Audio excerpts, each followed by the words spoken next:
Doncs jo em dic Margarita, actualment estic jubilada, faig moltes coses però estic jubilada i vaig perdre l'audició justament l'únic que tenia bo als 60 anys. Als 60 anys vaig tenir un constipat molt gran i em va afectar molt i aquest ja no el tenia, doncs només em va faltar perdre aquest.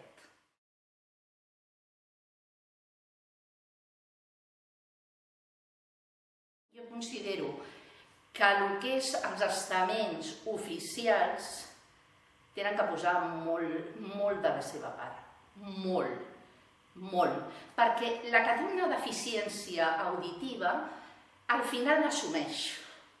Li pot costar més, li pot costar menys, però l'assumeix. És el seu dia de cada dia. I aleshores ja s'ho fa de forma que es pugui defensar. Però el problema és quan trobem que vas en un estament oficial i no n'hi ha ningú preparat per atendre a una disminució. I ja parlo de totes en general, però potser la sordesa, amb una paraula que no està ben dita, és la més còmoda. És la més còmoda. Perquè una cadira de rodes la veus de seguida. Un cec el veus de seguida. Qualsevol cosa, però la sordera no es veu. No es veu. I com no es veu, per més que tu li diguis a la noia escolta, mira, és que jo tinc problemes d'audició, doncs, a mi m'han arribat a contestar de dir, vostè té problemes d'audició, però és que jo si li crido acabaré fònica. És un problema de sensibilitat, d'educació, inclús de servei. Sobretot els estaments públics no tenim que oblidar que estan pagats pel poble i són per ajudar al poble.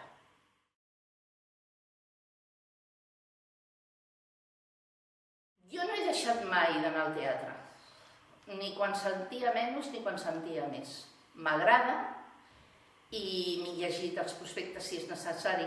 Les persones sordes no tenim que quedar-nos a casa i pensar que no podem anar.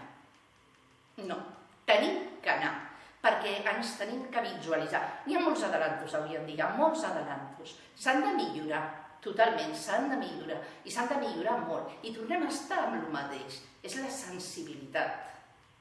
A prop a la cultura està molt bé, gràcies a ells podem anar i podem gaudir. Però jo he posat un exemple, i vaig anar el diumenge, vaig anar a l'auditori de Sant Cugat, un número 10, amb atenció.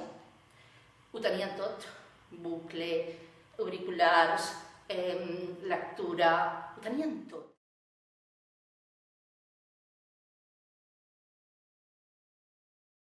De regal no ens fan res, perquè al final acabo, inclús jo quan vaig amb gent d'aquí de Camps que anem, elles mateixes, o el bucle no va bé, parlo de Barcelona, que sembla que no, però els pobles estan molt més sensibilitzats que la ciutat. Hi ha una gran diferència, però es nota molt, i no deixen de ser persones igual.